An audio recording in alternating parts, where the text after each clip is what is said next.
Peace, peace, peace. Welcome to another episode of Wise the Dome. Today, man, I have a very, very special guest. I have my brother, man. He's a great mind. He's a deep thinker, and this show is definitely going to be one of those ones. And it's always an honor. He's taught me a lot about a lot of different things, and it's an honor to have him on the show. Sheikh Bilal, I appreciate you for coming through. So, man, I appreciate you for having me. I appreciate the platform and the knowledge that you drop on the regular, on the daily, man. It's definitely very much appreciated. And when we look outside, we can see it's very well needed, man. So, brother, keep up that good work, man. Same to you, brother. Same to you, and I appreciate you. So let's start from the beginning. Normally, I like to kind of go into everybody's origin story, right? Like what kind of sparked them on the path that they're on, and being immorted and studying the works of Cheikh Ahmadou Bamba. If you can tell us what sparked you and what led you on your path. Hmm, that's a good one. The spark actually happened twice. It happened once as, some of us were born and raised in Christianity. Mhm. And not to talk down about any other way of realizing self, right? But it just didn't quite click with me personally. I don't know what it was, but that's behind me now. But when that happened, though, I kind of went gray, Mhm. just kind of floated around a bit, but didn't have a base. Right. I bumped into a brother and sister from the Nation of Islam, and they were always upright. They were always smiling. They had this light on their face that I didn't see nowhere else. And I started to think about it and think about it. And eventually they introduced me to Muhammad Mosque number 93 down here in Macon, Georgia, Mhm. which led to the journey through the Orthodoxy through Islam. Mhm. A couple of years into it, I kind of had that similar feeling like there's something else here. Right. Right. Nobody teaching it. There's something else here that's way, way deeper and more spiritual, and I got to figure out what it is. So I went in there, to find a better self, right? But to also study the people that were in there. Mhm. One brother mentioned the word to me. I like to study those Sufis because they have some of the deepest Islamic poems, Brother Dawood. And I was like, Brother Dawood, what's a Sufi? Mhm. His face lit up because now you finally got somebody you can talk to about Right. Sufism. Right. And when Right. he explains it, I'm mind blown in the mosque that somebody can talk about Islam that beautifully and deep and it Mhm. still be in accordance with, the Quran and Sunnah and et cetera, et cetera. So I go on a tangent looking up Sufi teachers, Sufi teachings, trying to figure out what to do, how to be one, what do I got to do, where do I sign up, and I kept bumping into a Astaghfirullah, people who didn't look like me Mhm. Right. were teaching Sufism Mhm. and understanding a little bit of the science of the mind about Black people in America back then. Mhm. Self was like, bro, if you don't look for this, try to find it and get it from somebody who looks like you. Mhm. So I just put the word black in front of Sufi, the word African in front of Sufi, and my searches online. And lo and behold, the video pop up with this guy with a blue fez on at the Mosque of the Islamic Brotherhood up in New York, talking to some Black Muslims about Muhammad and Islam. Was my first Sheikh Sufi video, and Indeed. that one definitely did it. When I heard somebody describe Prophet Muhammad and started crying, I Mhm. never seen that in the mosque. Mhm. When I heard somebody talk about Islam from an African perspective and connect it to other African avatars and real life beings, I never got that anywhere else. And then I felt it. Somebody who looks like me has the teachings and science on how to attain this state of God realization, Mhm. attain the state of connection to source. Indeed. And it is here in Sufism upon the Bamba.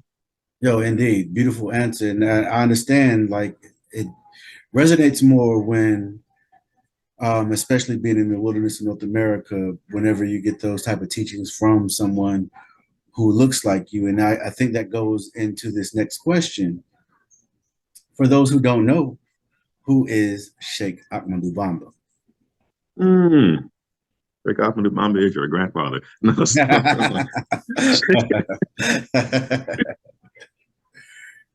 out of all of the Sufis, master teachers, realized beings that I've bumped into, or honestly, have bumped into me, Cheikh Ahmadou Bamba is an African avatar, a West African avatar who prepared this system called Moridism. It's a descriptive term for the Sufi brotherhood that he started from Senegal during a point in time where some of us were over here going through the so-called, horrors of slavery and whatnot. But he was over there fighting while we were over here being subjugated. Right? Mm-hmm. He was non-violently combating the French while we were over here getting our behind beat by. So to me, man, he's a Martin Luther King before there was a Martin Luther King. I mean, he's a Gandhi, more than Gandhi was Gandhi. His message is so universal that it applies to everyone. So, if someone were to ask you, what are the teachings of Cheikh Ahmadou Bamba, how would you respond? 3 words, and then we can expound on them. And they're also Quranic, also in the Quran, and also in the Hadith and whatnot. But Iman, Islam, and Ihsan, or Iman, belief. Right? Islam, submission to the will and recommendations of Allah, and Ihsan, which can be translated as a perfection or attaining a God conscious state. We'll probably leave it there and look for a few seconds to see if I can see if anybody is thinking of a question, and try to be there ready for them. To then segue into the fact that these teachings are also in the Quran, from an interaction between the angel Gabriel, peace be upon him, and the Prophet Muhammad, peace be upon him. So Cheikh Ahmadou Bamba's way is Iman, Islam, and Ihsan, from the inside and out. At every single level a person can apply the teachings. They're applied there to make the person's life and existence align with the teachings in the Quran, the way of life, the walk and talk that we get taught from the Prophet Muhammad. So, if you can break down what that means, because I think that a lot of people approach religion from an Orthodoxy perspective, right? And whenever we're dealing with the Abrahamic faiths, you have things such as, Christian Gnosticism or even Christian mysticism.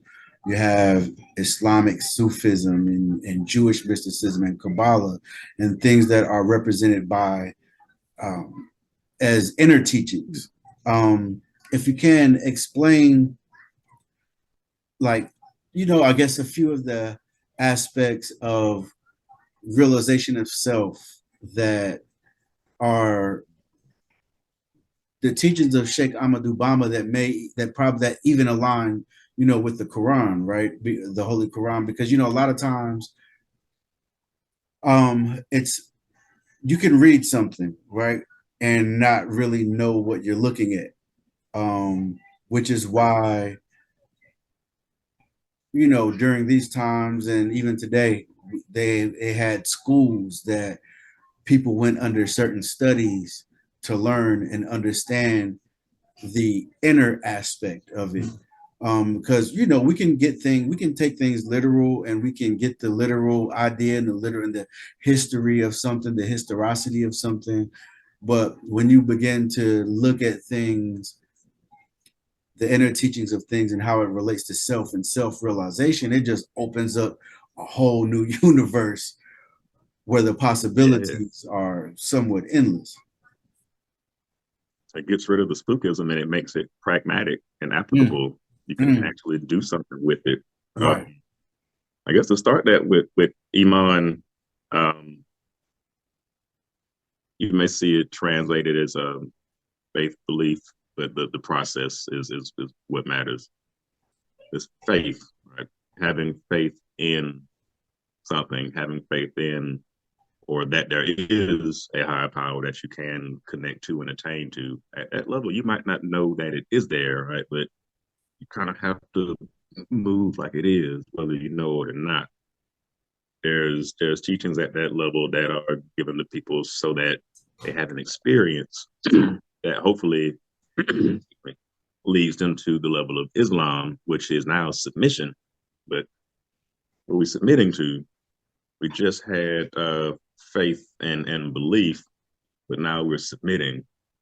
Something happened between this stage of faith and belief and now submission. Right. You've had an experience with something that now you've submitted to. Mm-hmm. But may still not know exactly what that is, but you came in contact with it and you know it's there. You pinpoint it, right? Right. With the teachings in Islam, inshallah, the person gets through and rises above and gets to the level of Ihsan or perfection. We may translate it in the West as God consciousness. The level of inner sight that a person has at that stage is not different from what they had at the level of Islam or at Iman. It's just expounded upon. So that which I was faithfully believing in, found, realized that this thing I believed in existed and had an experience with it and submitted to it because of what that experience did for me. Now, experiencing that, when you experience something, right, you don't have to believe it. Right. You can believe that the weatherman said that it's going to rain tomorrow, and when I go outside and look up, it's going to be water falling from the sky. But until I look out the window and see that water falling from the sky, or until I go out there and get wet, I'm just believing what somebody else says until it's experienced. Right. So you experience this being that we call Allah and submit to its will.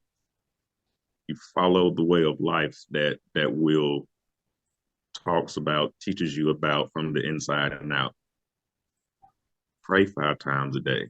If you can't pray 5 times a day, pray 3 times a day. If you don't know the full Muslim prayer, Allah is the most merciful. You don't have to go in gung ho because it's a developmental process. We wound up learning bits and pieces of a new language. You wound up learning a different and a cultural and spiritual way of life there. And so many blessings happen right there with all of those stages being about realizing this next stage of God consciousness, that when you realize it, dang, it's me. Right. I believe that somebody was on the inside telling me something. They talked about that still small voice in the church, but I never quite listened to it. So I just didn't think it was there. I had faith and belief that that voice was there and did everything I could to try to get myself to a point where I could bump into it and experience it. And once I did, submitted to it, and now no longer had to believe in it because I experienced it. It happened.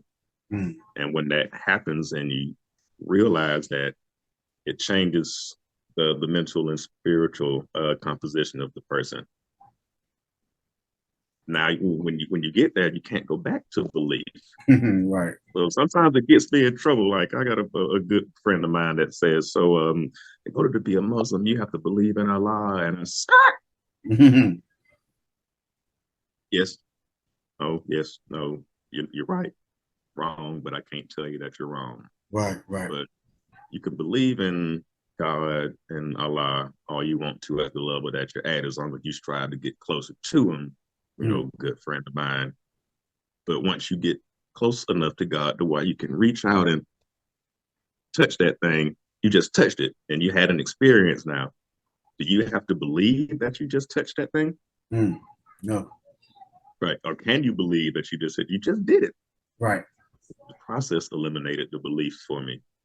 You know, nobody had to beat me up and tell me Jesus wasn't white, and talk down to me like we used to probably do back in the day.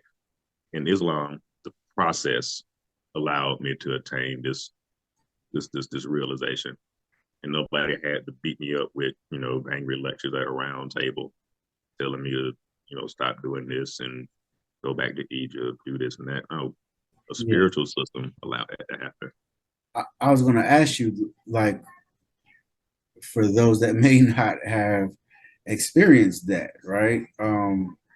What does that what does that feel like? Like, what is it like to be able to get to that level of God realization within self through practice and study? Like, is it like a moment that happens, or is it something gradual that takes place, or a little bit of both? I think it can hit people in whatever way is best for the person to realize it. For me, it happened while calling the Adhan at the mosque. Mm.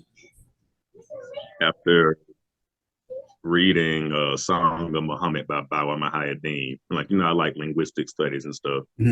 And a word translated itself correctly in my mind when I was calling the Adhan. And I Mm. realized what I just said and started crying up there while I was calling the Adhan and couldn't stop. Wow. But I had to finish the Adhan, right? Mm-hmm. And when I got done, we finished Salat, the brothers come up to me and, pat me on the back like they used to do in the church. And after so and so had their Holy Ghost experience. Oh, subhanAllah, oh, glory to God, alhamdulillah, all praise to Allah.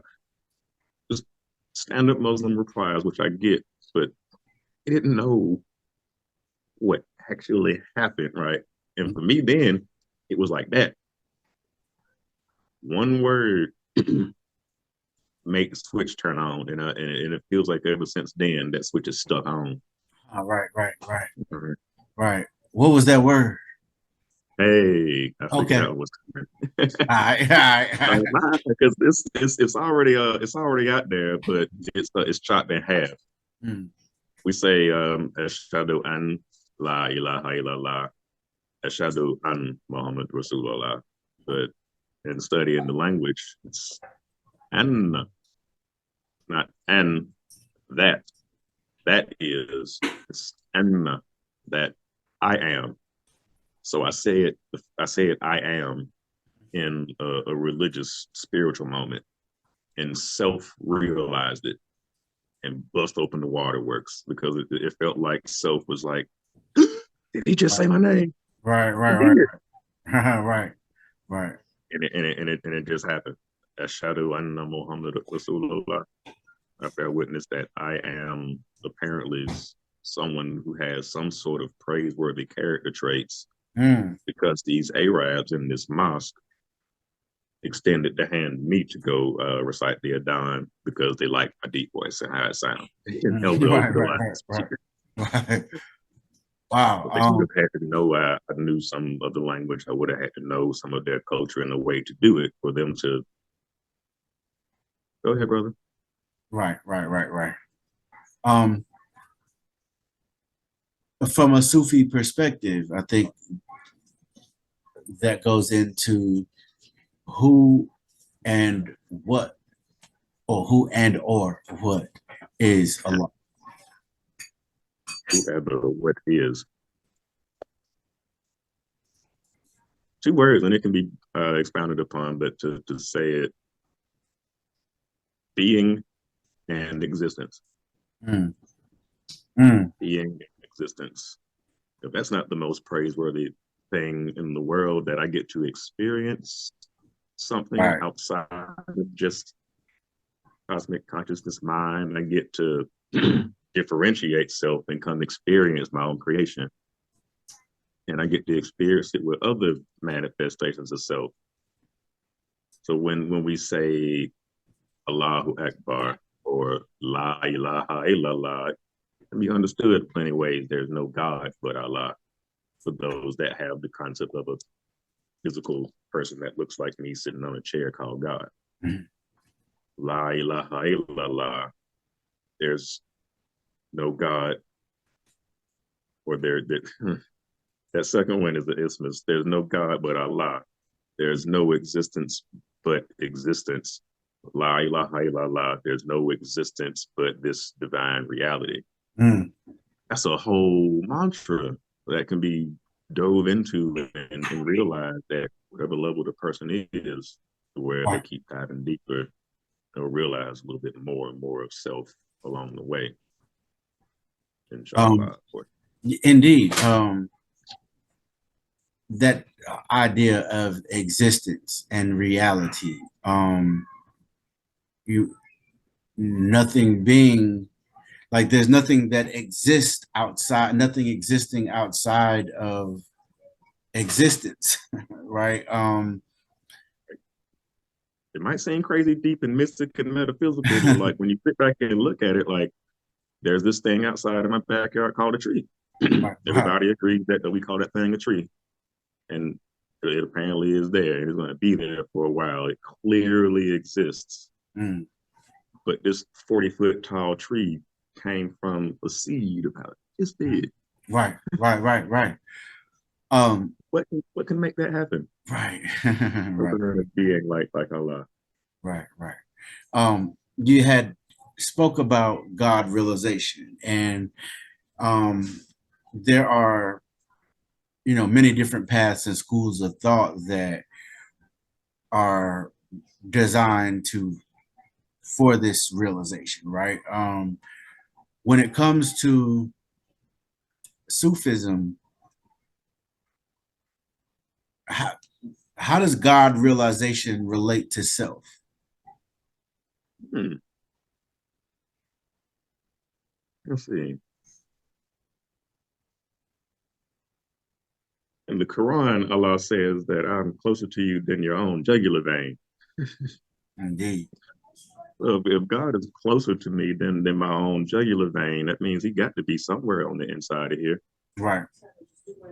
So even with the book Quranically, with the religious aspect, or even with a Sufi explanation, you still get the same teaching.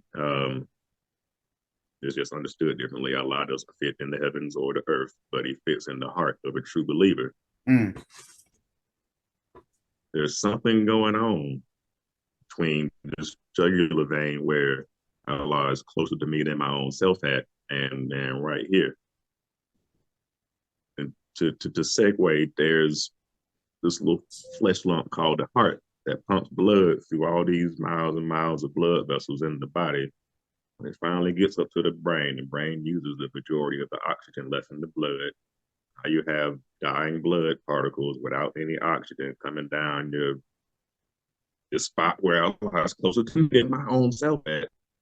And when it makes it back to this heart where Allah does dwell, it's re-enlivened and it goes Mm. back through this body again to make sure I keep living. There's no existence but that divine reality. I don't have to tell my heart to beat a certain number of times a day for me to make it to tomorrow. Right. Allah is doing that for me. Allahu Akbar.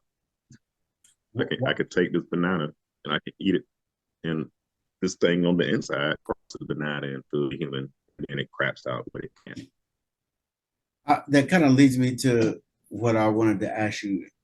Why do you think Sufism, especially, teaches more about the heart than it does the mind? Ooh. And we were created from love. Mm. We were created from love, and surely we gave you love from us. Allah says that in the Quran and in a dhikr or a mantra from the Prophet Yunus. Allah gave us love from Allah. Mm. Just like how it says in the Christian tradition, for God so loved the world. Mm-hmm. If he didn't love the world and this existence that was going on here, why would he have sent such a blessing to us in Right. this prophet Jesus, son of Mary, if he didn't Right. love the world? Right. Right. Ooh. No ego can dwell in the heart, Mm. right? Mm-hmm. None can dwell here. Because after you go through 1, 2, 3 chakras from your lower self, this entity at the lower portion has to be purified before it can get to this heart. Mm.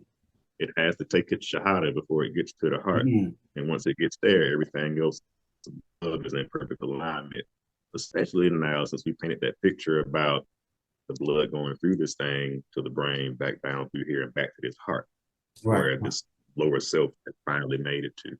If you get yourself to this spot to where now you know Allah is, you Right. know, Right. Yeah. Yeah. don't No. really say it directly, but describe the process or allow someone to go through it.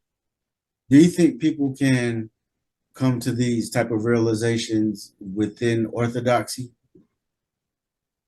Oh yeah, I Mhm. seen it happen during Ramadan 2 years ago, and after observing it, a similar occurrence happened. There was a brother a couple of rows back at the last prayer of the night during Ramadan, the long 20 rakah prayer, where we're praying through the whole Quran, and about 10 sections of prayer in, back up and down, I hear a Mm. bust out crying. Mm. I have no idea why, but he had that experience. Something happened on the inside the way he realized something. And then I realized, why am I sitting here thinking about what this dude's going through? I'm supposed to be focused on prayer. So Right. I get back in tune with prayer. And a week later, I hear the Imam reciting a part of the Quran that I know the following verse, like self-realized. He's about to say this verse that you've memorized. And when I heard self say that, and then I heard the Imam recite the verse that I had memorized, the same thing happened. Bust out crying and couldn't stop Mhm. because of that inner experience that happened during probably the most holy Orthodox moment of Right. the whole Islamic faith, Right. month of Right. Ramadan. Right. Most definitely. In most sciences, there's an aspect of where there's a teacher-student relationship, um, especially in something like Sufism. As a 5 percenter, we have enlighteners or educators. Why is it important for a student of Sufism to study under a sheikh? That guy right there, Mm. Cheikh Ahmadou Bamba, says that if you do not have a sheikh, then the shaitan is your sheikh. Mm. The lowest, most emanation of the person's lowest self is now that person's teacher. Right. Because now this Right. person thinks he knows something, and Mm. he obviously doesn't know. He Right. hadn't experienced it to know what it is that he's supposed to say he knows but doesn't know. So Right. Um, sometimes you can tell just based on how a person talks or replies, like, nah, don't play with the spirituality because it can come on and it can enlighten your heart, or it can come on and wake you up like a brick in the face. right. The what is and so as a sheikh yourself, what is the duty of a sheikh in that sheikh student relationship? The duty of a sheikh is honestly to make another sheikh. Mm. If I don't make another sheikh, then I don't know a certain part of my duty right here. I may not have done what I was supposed to do with the teachings, but Yeah. that describes the process of how I got this. If Sheikh Sufi's sheikh wasn't made a sheikh by his sheikh, coming back forward, would any of us have this? If some of our previous enlighteners or previous master teachers would have went this way instead of that way, what we have now, Right. we probably wouldn't. Right. And I Yeah. know there's other orders and stuff that have splinter cells and split to where now people make the splits happen. Now, the person that made the split happen is now the self-appointed leader. Mm-hmm. But from where? From what part of their self? It Mm. can't be anywhere near the heart because they just split from their brothers. Right. In Islam, we profess Tawheed or oneness. So how are we going to split up the one? Right. Separation, um, you know, that's how you make devil, as far as the lessons. Um, and speaking of the lessons, do you think that it is possible, especially someone that had spent some time within the Nation of Islam, do you think that W.D. Farad could have possibly been a Sufi? It would possibly been. I do believe so. Oop, belief. There's that B word again. Yeah, yeah, yeah. But Right, right, I do think so because he came with Islam at multiple levels of realization. hmm He didn't just come with the any surface levelisms, any Sufism, or any Orthodoxy. He right, came with a teaching that produced great people at every single level them people were at. You right. know, hmm if we look at his name, all right, Master or one of these titles, Master Fard Muhammad. Master can be a title of a person, or if I'm directing this to somebody, I'm now telling you to master something. But what Right, comes next in this name, right. Fard, is an Arabic word that means obligations. Mm, mm, Muhammad Mu means one who is, and Hamd means praiseworthy. So this name or title is a teaching. right, It's a right. descriptive term. Master the obligations and the way of life of this divine figure that you're following Mm, so that you can actualize these praiseworthy traits from yourself and hopefully realize it. right, Right. right, right. Because the first lesson that he teaches you is about being God. That's the My first. name is Master Fard Muhammad. I came to America by myself.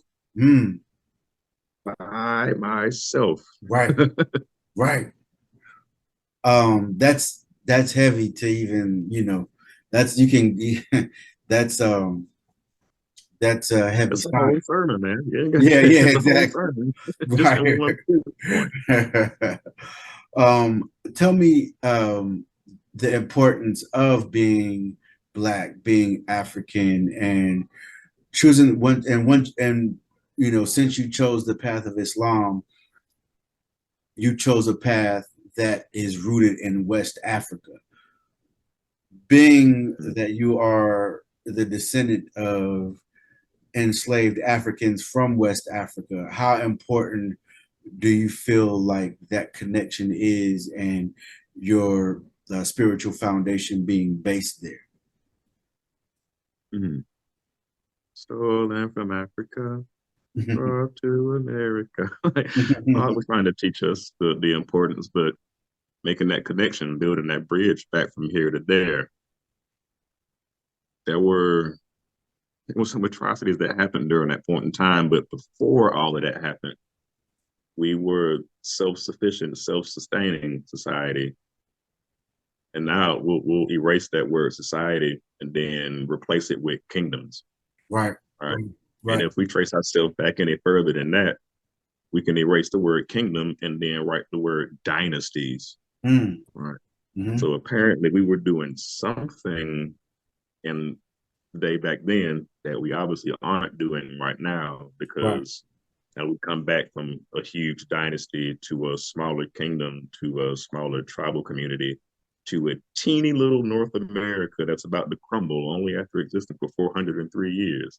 Mm, But we had something over there that had kingdoms that lasted thousands of years, mm, dynasties that lasted tens of thousands of years. That's the importance because we're missing something. right. It's practical and pragmatic, spiritual, cultural teachings. No, that's a great We point. don't have give our original rites of passages at all. We don't. And I think that is something that is extremely missing within our community. Things that um, symbolize, boys growing to men and girls growing into women that aren't just symbolic, but like you said, a rites of passage where it is earned. Um, and the fact that we had civilizations that lasted these extremely long amounts of time, and we're looking at Western civilization, which is pretty much a new type of thing, and you already can see that it's on its last leg. It is indeed missing something. It's missing any type of idea of righteousness and equality and freedom for the people. Not saying that this is like our civilizations didn't have any flaws to them. There's always things that we can make better. But to see, I mean, I didn't think about that, but to see, the fact that we've had civilizations that lasted an extremely long time, and looking at what we're looking at now, even though the West is the dominant force in the world, there are clearly signs that that power is slowly waning away. And it's because it is something missing. It's not built on a foundation of anything that is good in this world. When Yeah, okay, so this is something that I definitely wanted to ask you. Al, what is it? Let me know if I'm pronouncing it incorrectly, but Al Kadir, the green one. The green one, yes. What is that science teaching us? Oh man, we can you can have a recurring series just talking about how easy beyond my understanding. But what I get when we're reading through it is that there's always something unseen at work, and it's working with the end result that is bigger than what I could perceive at that point in time. Like some of those stories that happened in there, to Moses or Musa seeing Al-Qadr do certain seemingly bad or evil or wrong things. All Moses was looking at, from how I understood it, was the things that Al-Qadr did. Like, you sank that boat. It was people on the boat. Like, you made that wall fall and you killed this person. Like, you took the life. Why did you? And at the end of that, Al-Qadr had to wind up telling Moses, like, there are unseen reasons as to why things you see happen. Essentially, there's always unseen reasons as to why seen things happen. And he showed them at the end that this particular boat that was sabotaged or demolished, he did it for a very particular reason. And the reason he did it for was more righteous and upright and holy than the viewpoint of how Moses was perceiving it. Right. Like, it was something way bigger that way outweighed this one seemingly small bad action. The same thing with the wall and the two boys that were near it. Al-Qadr protecting the inheritance of that family. That's a whole teaching within itself. There's something unseen going on and needs to be going on to protect our family inheritance. And even from I was going to say, even from a scientific level, humans can't perceive through our five senses everything that is going on within this universe that is making this universe and our existence what it is. We can't visually perceive gravity waves. We can't visually perceive things like the four forces of the universe, but we, as you said, that there are unseen things that are making the seen things happen and occur, and we can look at that in an esoteric manner, manner of self, and we can also look at it as a scientific manner, because that still reigns true in a lot of instances. Yeah.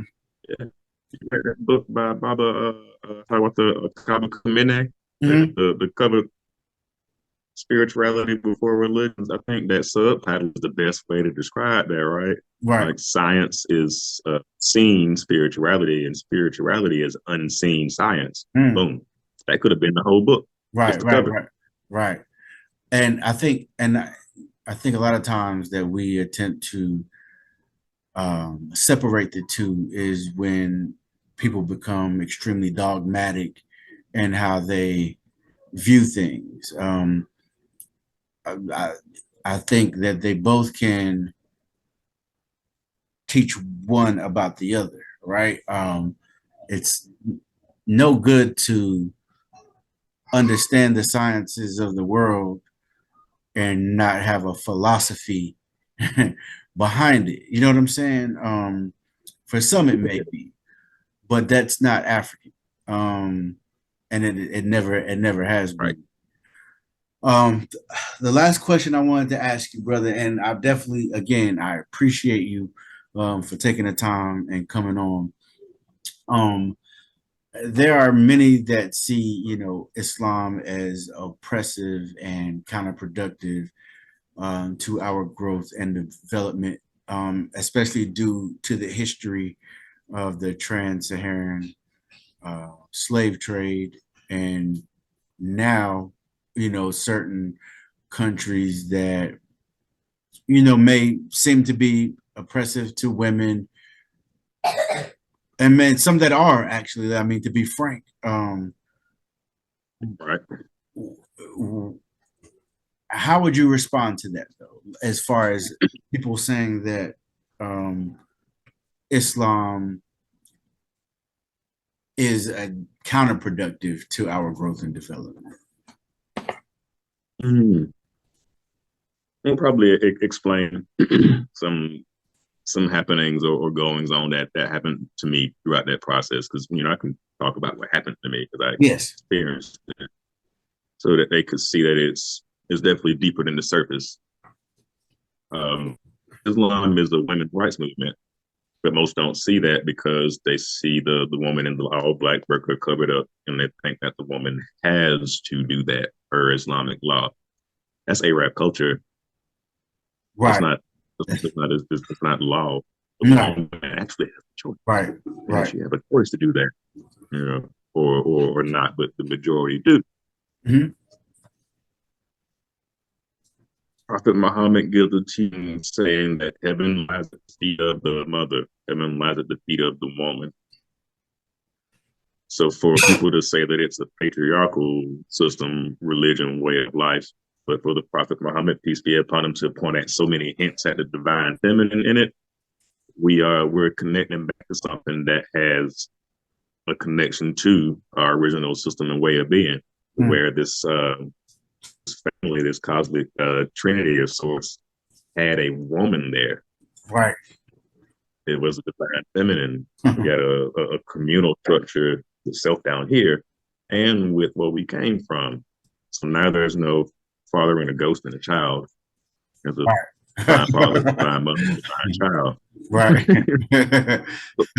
But we try to use these teachings in real life now. Like now we have a one of the highest divine examples of how we're supposed to have it structured down here, because none of it's broken, Mm. because Islam professes Tawheed or oneness, right?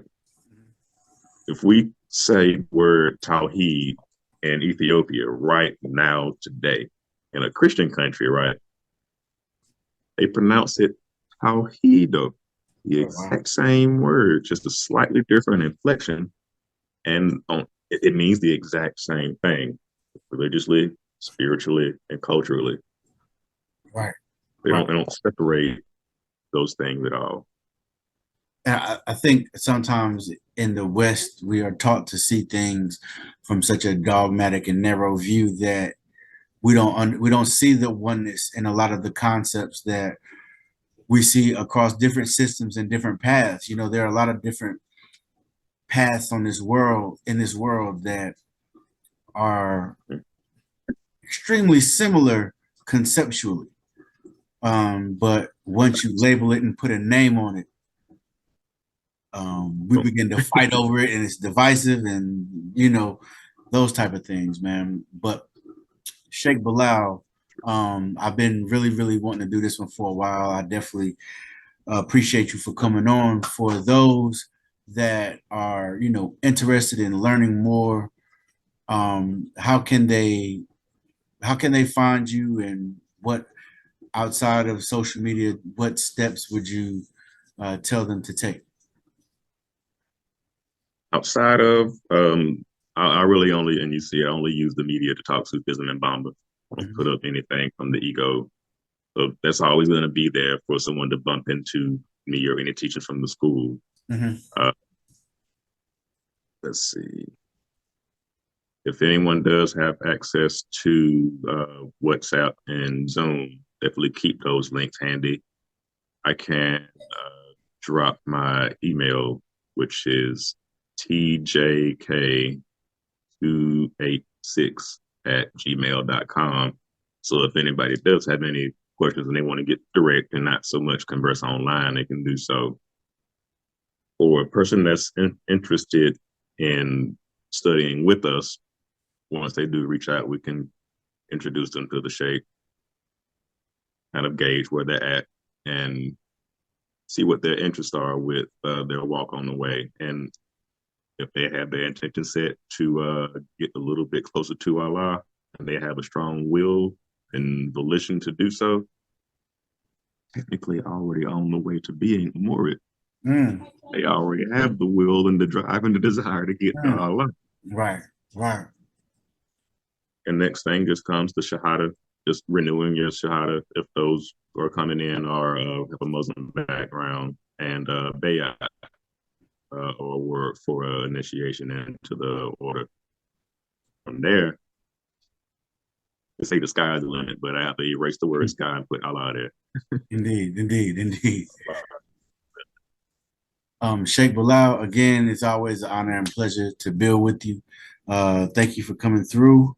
Um, First of many, as far as I definitely like to have you back on the show, and we'll, we'll go over some more topics, because I mean, knowledge is infinite, man. And again, I definitely appreciate you for coming through. It's been a pleasure. Definitely looking forward to the next one, brother. Looking forward to continuing to build, man. Much love and much respect. Indeed, much love, brother. You have a good night, and we'll build soon. Ameen, inshallah. Assalamu alaikum. Peace to the God. Peace, peace, God.